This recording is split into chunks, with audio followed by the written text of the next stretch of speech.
ఇప్పటికే 4 లోళ్ళు పంపించాం. ఇంకో 2 పంపిస్తే సరిపోతుంది. ఒక్క నిమిషం. నేనేమని మాట్లాడుతున్నాను? చెప్పు. మా నాన్న కృష్ణస్వామి బాబాయ్ ద్వారా నాకు వేరే సంబంధం చూశారు. చాలా భయంగా ఉంది బావా. అలాంటిదేం జరగదు. నువ్వు ధైర్యంగా ఉండు. నీ మెళ్ళో తాళి కట్టేది ఖచ్చితంగా నేనే. అలాగే. ఎవరది? మీనాక్షి నువ్వా? లోపలికి రా. ఏంటి వేళపడొచ్చా? ఏడోకు ఏం జరిగింది? నా కూతురు ప్రాణాలతో ఉండడమో ఉండకపోవడమో నీ చేతుల్లోనే ఉందదినా. ఏంటమ్మా నువ్వు అనేది? అన్నయ్య, ఆయన దేవికి వేరే సంబంధం చూశారు. రేపు నిశ్చితార్థం చేయబోతున్నారు. నాకు తోడబుట్టిన వాళ్ళంటూ వేరే ఎవరున్నారన్నయ్య? నాకు బిడ్డ పుట్టినప్పుడు మీరేగా దానికి పేరు పెట్టారు. మీ ఒళ్ళో కూర్చోబెట్టేగా దానికి చెవులు కుట్టించాను. అది పెద్ద మనిషి అయినప్పుడు దగ్గరుండి అన్ని జరిపించింది మీరేగా అన్నయ్య. ఒకవేళ దాన్ని వేరే ఒక అతనికి పెళ్లి చేసినా మీరేగా మేనమావగా దానికి చేయవలసినవన్నీ చేసేవారు.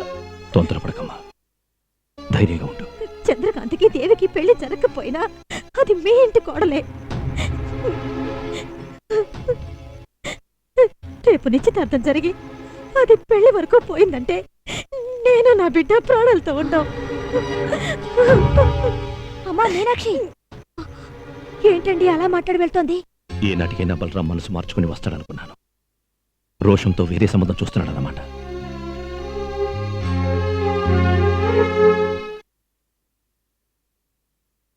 ఇలా చూడు, కన్న కూతురు అన్న ప్రేమ కొంతవరకే.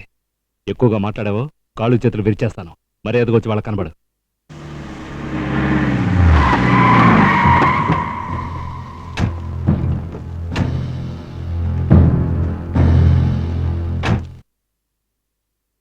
దేవి,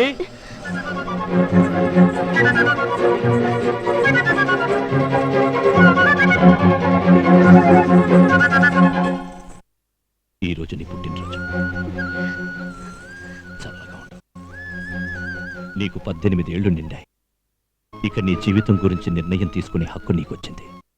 ఏంటి ఇక్కడికి వచ్చి మాట్లాడుతున్నావు? నా కూతురికి ఎవరు బుద్ధి చెప్పక్కర్లేదు. ఆవేశపడకు, నా మాట విను. అయ్యా, జరగాల్సిన పెళ్లి వయసు కారణంగా ఆగిపోయింది కానీ కులాల వల్ల కాదు. ఈ పెళ్లి మళ్ళీ ఎప్పుడైనా జరగచ్చు. దయచేసి అందరూ వెళ్ళిపోండి. ఆ రోజు చాలా తెలివిగా ప్లాన్ చేసి పెళ్లి ఆఫ్ చేయించావు. అది బయటపడిందని ఇప్పుడు ఇక్కడికి వచ్చి మంచివాడిగా నటిస్తున్నావా? నువ్వు నోర్మై. నేనే తెలివి తక్కువ వాళ్ళ తెల్లనివన్నీ పాలు అని నమ్మాను. బలరాం గారు, పెద్ద ఆయనతో సంబంధం వద్దనుకున్నారని నాయుడు చెప్పడం వల్లే మేము పెళ్లి చూపులకు వచ్చాం. రెడ్డి గారు, మీకు ఇలాంటి ఆలోచన ఉందని మాకు తెలుసుంటే పొరపాటును కూడా ఈ గడప తొక్కేవాళ్ళు. ఏంటి మాటలు? నా కూతుర్ని ఎవరికి పెళ్లి చేయాలో నిర్ణయించాల్సింది నేను. రావే బలరాం. దేవి, ఈ పెళ్లి నీకు ఇష్టమేనమ్మా? లేదు మావయ్య. బలరాం నాయుడు గారు, ఎవరికైనా ఇష్టం లేని పెళ్లి చేయడం చట్ట ప్రకారం నేరం.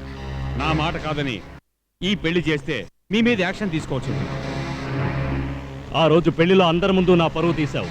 ఈ రోజు నా ఇంటికి వచ్చి నన్ను అవమానిస్తున్నావు. ఇలా చూడు, నా కూతుర్ని చంపనైనా చంపుతాను గాని నీ కొడుకిచ్చి మాత్రం చేయను. ఆబో, ఎప్పుడైతే నా కొడుకుతో నిశ్చితార్థం జరిగిందో అప్పుడే తను మా ఇంటి కోడలు. తనకేమైనా జరిగిందో నేను చూస్తూ ఊరుకోను. వస్తాను జనమ్మ.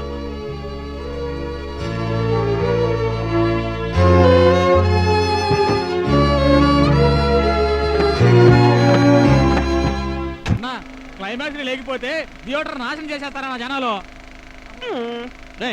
వచ్చేవారు ఏం సినిమా వేస్తున్నారా? భాషా సినిమా. అందులో వెళ్ళవరు రఘువర్ణం. ఇందులో ఎవరు? రఘువర్ణే. అందులో క్లైమాక్స్ రిలీజ్ చేసే క్లైమాక్స్